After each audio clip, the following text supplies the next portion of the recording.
ये हाल है आपका। और अध्यक्ष जी देखिए, मजा इस डिबेट का कि फील्डिंग विपक्ष ने ऑर्गेनाइज की, लेकिन चौके छक्के यहीं से लगे।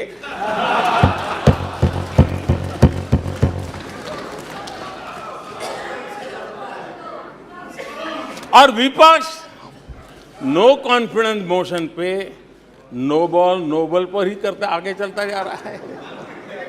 इधर से सेंचुरी हो रही है, उधर से नो बॉल हो रहे हैं। अध्यक्ष जी, मैं हमारे विपक्ष के साथियों से यही कहूंगा कि आप तैयारी करके क्यों नहीं आते जी? थोड़ी मेहनत कीजिए। और मैंने 5 साल दिया आपको मेहनत करने के लिए। 18 में कहा था कि 23 में आप आना, जरूर आना। 5 साल भी नहीं कर पाए आप लोग। क्या हाल है आप लोगों का, क्या दारिद्र्य है। HAL खत्म हो गया है, भारत की डिफेंस इंडस्ट्री खत्म हो चुकी है। ऐसा न जाने क्या क्या कहा गया था HAL के लिए।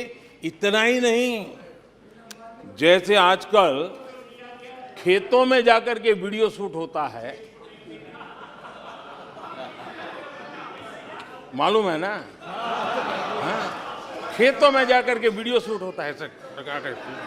हाँ, वैसा ही उस समय HAL फैक्ट्री के दरवाजे पर मजदूरों की सभा करके वीडियो शूट करवाया गया था और वहां के कामगारों को भड़काया गया था। अब तुम्हारा कोई भविष्य नहीं है, तुम्हारे बच्चे मरेंगे, भूखे मरेंगे, HAL डूब रहा है। देश की इतनी महत्वपूर्ण इंस्टीट्यूट को इतना बुरा चाहा, इतना बुरा चाहा, इतना बुरा कहा कि वो सीक्रेट आज HAL सफलता की नई बुलंदियों को छू रहा है। HAL ने अपना highest ever highest revenue register किया है। इनके जी भर करके गंभीर आरोपों के बावजूद भी वहां के कामदारों को, वहां के कर्मचारियों को उकसाने की भरपूर कोशिश के बावजूद भी आज HAL देश की आन बान शान बन के उठ रहा है। आदरणीय अध्यक्ष जी, जिसका बुरा चाहते हैं वो कैसे आगे बढ़ता है, मैं तीसरा उदाहरण देता हूं। आप जानते हैं LIC के लिए क्या क्या कहा गया था? LIC बर्बाद हो गई, गरीबों के पैसे डूब रहे हैं, गरीब कहां जाएगा, बेचारे ने बड़ी मेहनत से LIC में पैसा डाला है। क्या कहें, जितनी उनकी कल्पना शक्ति थी, जितने उनके दरबारियों ने कागज पकड़ा दिए थे, सारे बोल लेते थे, वो सारे बोल लेते थे। लेकिन आज LIC लगातार मजबूत हो रही है। शेयर मार्केट में रुचि रखने वाले को भी ये गुरु मंत्र है कि जो सरकारी कंपनियों को ये लोग गाली देना, आप उसमें दांव लगा दीजिए साहब, अच्छा ही होने वाला है।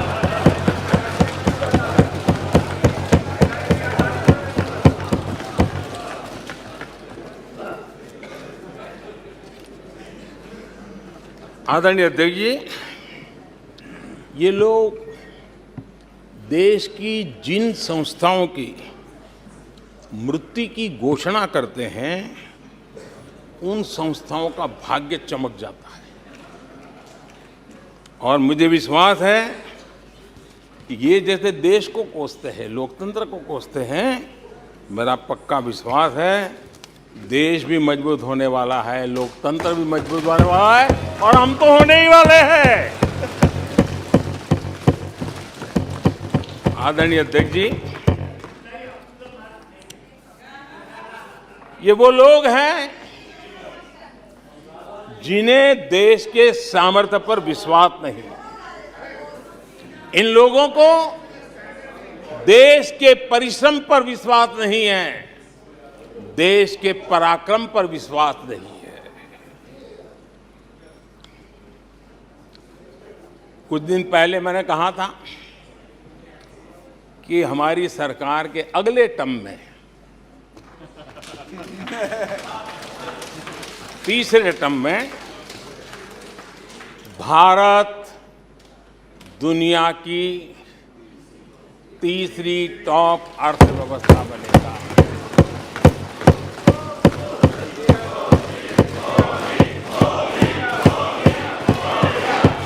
आदरणीय अध्यक्ष जी, आदरणीय अध्यक्ष जी, अब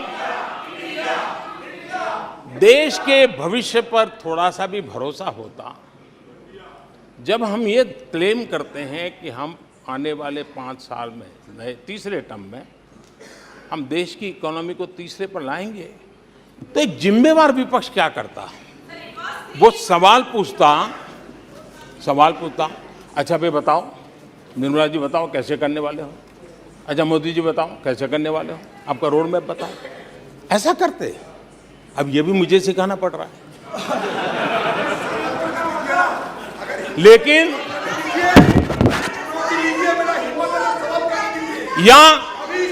या वो कुछ सुझाव दे सकते थे, ये कुछ सुझाव दे सकते थे, या फिर कहते हम चुनाव में जनता के बीच जाकर के बताएंगे कि ये तीसरे की बात करते हैं, हम तो 1 नंबर पे लेके आएंगे और ऐसे ऐसे लेके कुछ तो करते यार।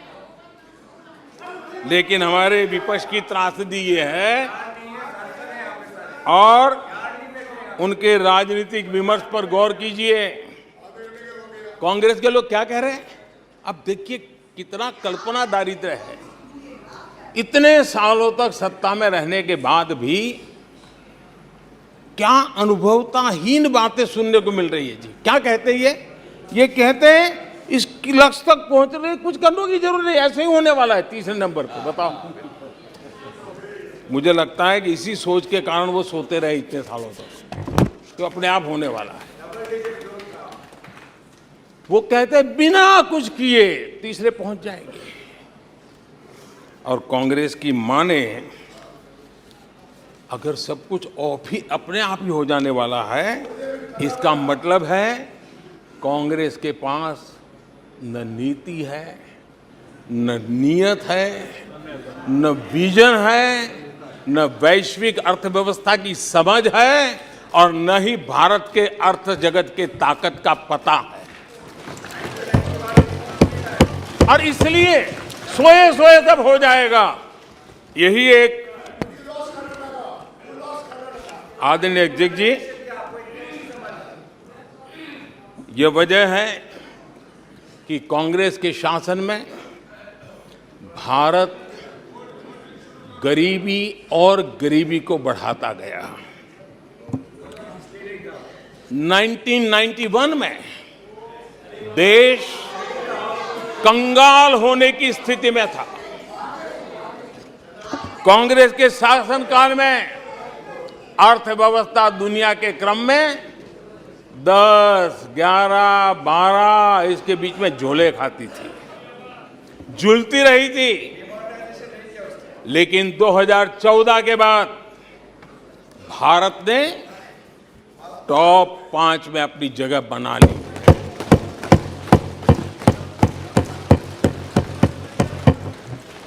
कांग्रेस के लोगों को लगता होगा कि ये कोई जादू से लकड़ी से हुआ है, लेकिन मैं आज सदन को बताना चाहता हूं माननीय अध्यक्ष, रिफॉर्म, परफॉर्म एंड ट्रांसफॉर्म एक निश्चित आयोजन, प्लानिंग और कठोर परिश्रम की पराकाष्ठा, और इसी की वजह से आज देश इस मुकाम पर पहुंचा है। और ये प्लानिंग और परिश्रम की निरंतरता बनी रहेगी। आवश्यकता अनुसार उसमें नए रिफॉर्म होंगे, और परफॉर्मेंस के लिए पूरी तरह ताकत को लगाया जाएगा और परिणाम ये होगी कि हम तीसरे नंबर पर पहुंच के रहेंगे। आदरणीय अध्यक्ष जी, देश का विश्वास मैं शब्दों में भी प्रकट करना चाहता हूं और देश का विश्वास है कि 2028 में आप जब अविश्वास प्रस्ताव लेके आएंगे तब ये देश पहले 3 में होगा। ये देश का विश्वास है।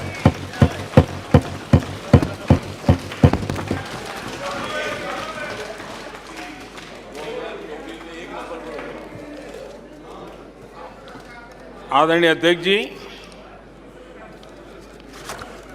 हमारे विपक्ष के मित्रों के फितरत में ही अविश्वास भरा पड़ा है। हमने लाल किले से स्वच्छ भारत अभियान का आह्वान किया, लेकिन उन्होंने हमेशा अविश्वास जताया। कैसे हो सकता है? गांधी जी भी आके गए, करके कह के गए, क्या हुआ? अब स्वच्छता कैसे हो सकती है? अविश्वास से भरी हुई इनकी सोच है। हमने मां बेटी को खुले में शौच से मुक्त करने के लिए, उस मजबूरी से मुक्त होने के लिए शौचालय जैसी जरूरत पे जोर दिया और तब ये कहना, क्या लाल किले से ऐसे विषय बोले जाते हैं क्या? क्या ये देश की प्राथमिकता होती है क्या? हमने जब जनधन खाते खोलने की बात की तब भी यही बात निराशा की। क्या होता है जनधन खाता? उनके हाथ में पैसे कहां है? उनका जेब में क्या पड़ा है? क्या लेके आएंगे? क्या करेंगे? हमने योग की बात की, हमने आयुर्वेद की बात की, हमने उसको बढ़ावा देने की बात की, तो उसका भी मखौल उड़ाया गया। हमने स्टार्टअप इंडिया की चर्चा की तो उन्होंने उसके लिए भी निराशा फैलाई। स्टार्टअप तो कुछ हो ही नहीं सकता है। हमने डिजिटल इंडिया की बात कही तो बड़े बड़े विद्वान लोगों ने क्या भाषण किए।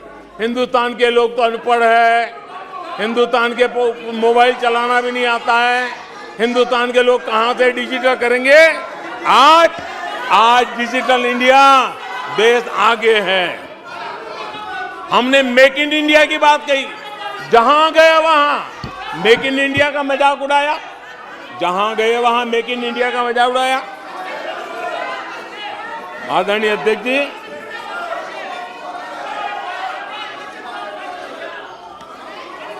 कांग्रेस पार्टी और उनके दोस्तों का इतिहास रहा है कि उन्हें भारत पर, भारत के सामर्थ्य पर कभी भी भरोसा नहीं रहा है।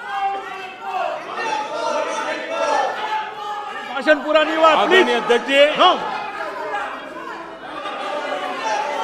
और ये विश्वास किस पर करते थे?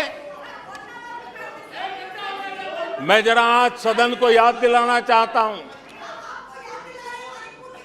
पाकिस्तान सीमा पर हमले करता था, हमारे यहां आए दिन आतंकवादी भेजा जाता था और उसके बाद पाकिस्तान हाथ ऊपर करके मुकर जाता था, भाग जाता था, बोले हमारी तो कोई जिम्मेवारी नहीं है, कोई जिम्मा लेने को तैयार नहीं होता था। और इनका पाकिस्तान से ऐसा प्रेम था कि वो तुरंत पाकिस्तान की बातों पर विश्वास कर लेते थे। पाकिस्तान कहता था कि आतंकी हमले होते रहेंगे और बातचीत भी होती रहेगी। इन्हें यहां तक कहते भाई पाकिस्तान कह रहा है तो सही कहता होगा, ये इनकी सोच रही है।